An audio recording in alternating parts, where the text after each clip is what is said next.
আউযুবিল্লাহি মিনাশ শাইতানির রাজিম। বিসমিল্লাহির রহমানির রহিম। সম্মানিত দর্শক শ্রোতা, আসসালামু আলাইকুম। আশা করি মহান আল্লাহর ইচ্ছায় আপনারা সবাই ভালো আছেন। আলহামদুলিল্লাহ, আমিও ভালো আছি। আমি মোহাম্মদ জুয়েল মোল্লা। আমার ইউটিউব চ্যানেলের পক্ষ থেকে আপনাদের সবাইকে জানাই আন্তরিক শুভেচ্ছা, অভিনন্দন। আজ আমি আপনাদের সামনে একটা অত্যন্ত মূল্যবান এবং গুরুত্বপূর্ণ আলোচনা নিয়ে উপস্থিত হয়েছি। আজকের আলোচনার বিষয় একটা ব্যবসায়িক আইডিয়া নিয়ে। আমরা যারা গ্রাম অঞ্চলে থাকি, গ্রামে ঘের বেড়ি করি, মাছ চাষ করি, এই মাছ চাষ নিয়ে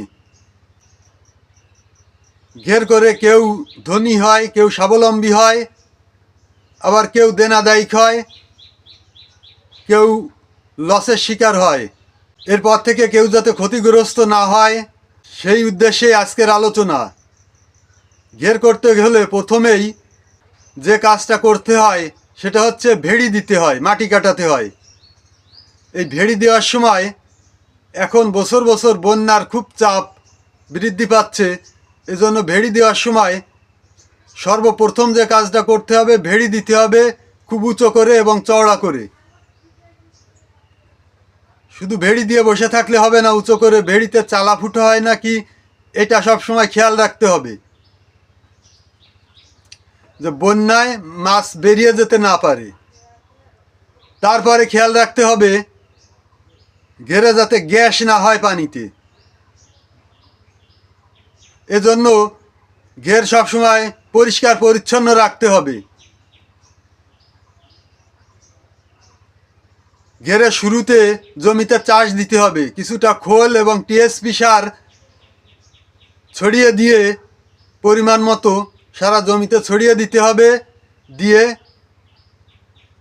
নাঙল অথবা ট্রাক্টর দিয়ে জমি ভালোভাবে চাষ দিতে হবে। জমিতে চাষ দিয়ে রাখলে ইরি ধান করেন আর মোটা ধান করেন, পরবর্তীতে চাষ দেওয়ার দরকার হয় না এবং মাছের পক্ষেও ভালো হয়। খোল ফসফেট দিয়ে সার দেওয়ার পরে 2-3 মাস মাছের খাবার না দিলেও চলে। ব্যাডের ভিতরেও কিছু টিএসপি এবং খোল ছড়িয়ে দিতে হবে, সরিষার খোল। এই খোলটা হতে হবে অবশ্যই সরিষার খোল। দিয়ে জোয়ারের পানি, বিশুদ্ধ পানি ঘেরে প্রবেশ করাতে হবে, পরিষ্কার পরিষ্কার পানি ঢুকানোর 3-4 দিন পরে পানিতে যে একটা সবুজ কালার আসবে, তখন বুঝলেন মাছ ছাড়ার উপযুক্ত, গ্রিন সিগন্যাল। ওই সময় মাছ ছেড়ে দিবেন। নদীর মাছ যদি ছাড়েন, নদীর বাগদা যদি ছাড়েন, নদীর পোনা, তাহলে পানিটা একটু ঘোলা করে ওখানে ছেড়ে দিবেন, কোনো নার্সিং করার দরকার হবে না। আর যদি হ্যাচারির পোনা ছাড়েন, তাহলে খুব সুন্দর করে নার্সিং করে, তারপরে নার্সিং কিভাবে করবেন, প্রথমে ওই মাছটা পলি থেকে একটা পাত্রে ঢালবেন। ককসেট হতে পারে, বড় কোনো গামলা হতে পারে, ঢালবেন। ঢালার পরে ওর উপরে একটা নেট দিয়ে পানিটা ছেঁকে ওর উপরে ঘেরের পানি দিবেন। ওর মধ্যে পানি দিলে ওই পাত্রটা যে ভরে যাবে, তখন ওই নেট দিয়ে উপর থেকে পানিটা কিছু আবার ফেলে দেবেন, দিয়ে আবার ঘেরের পানি দিবেন। এইভাবে যখন দেখবেন ওই পাত্রের পানি এবং ঘেরের পানি একই রকম লবণ, বিশেষ করে ওই হ্যাচারির পোনার যে পলিতে যে পানি থাকে, ওই পানির লবণটা একটু ঘেরের পানির অপেক্ষায় বেশি থাকে, কারণ ওটা কক্সবাজার অঞ্চলের পানি, তো ওই পানির লবণটার পরিমাণ একটু বেশি।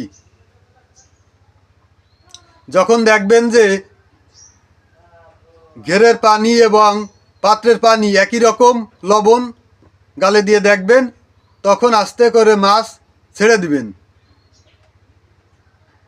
এবং মাছে যেন ছাড়ার সময় কোনো আঘাত না পায়, আস্তে করে পাত্রটা ডুবিয়ে আস্তে আস্তে এভাবে ঢালবেন। একবারেই ভুট করে ঢেলে দিবেন না, তাতে মাছের উপর প্রচুর আঘাত পড়বে এবং কিছু মাছ মারা যাবে। এইভাবে ঘের সবসময় পরিষ্কার পরিচ্ছন্ন রাখতে হবে, বন জঙ্গল হতে দেওয়া যাবে না।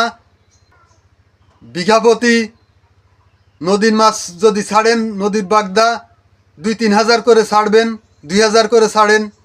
আবার ওই মাছটার বয়স যখন 2-2.5 মাস হয়ে যাবে, তখন আবারও বিঘা প্রতি 2000 করে ছাড়েন। হ্যাচারি মাছ হলে বিঘা প্রতি 3-4 হাজার ছাড়েন, সমস্যা নেই, কারণ হ্যাচারি মাছ তো ভালো টেকে না, এই জন্য একটু বেশি ছাড়াই ভালো। আর সাদা মাছ ছাড়বেন রুই, কাতলা, মির্গে,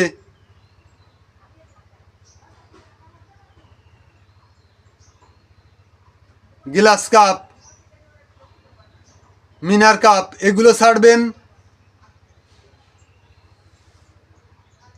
কয়েকটা বর্ষা হওয়ার পরে, পানিতে একটু লবণ কেটে গেলে, বর্ষার পানিতে যখন লবণ একটু কেটে যাবে তখন ছাড়বেন।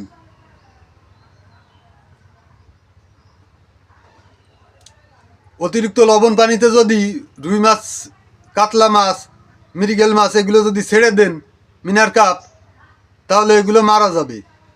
সম্মানিত দর্শক শ্রোতা, এই ছিল আজকের আলোচনা। আশা করি আজকের আলোচনা আপনাদের সবার কাছে খুবই ভালো লেগেছে।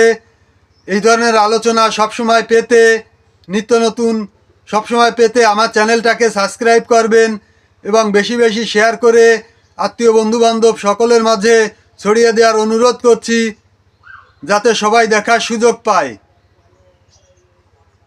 এছাড়াও কারো কিছু জানার থাকলে কমেন্টে জানাবেন। আপনাদের প্রশ্নের উত্তর নিয়ে পরবর্তী আবার ভিডিও তৈরি করব ইনশাল্লাহ।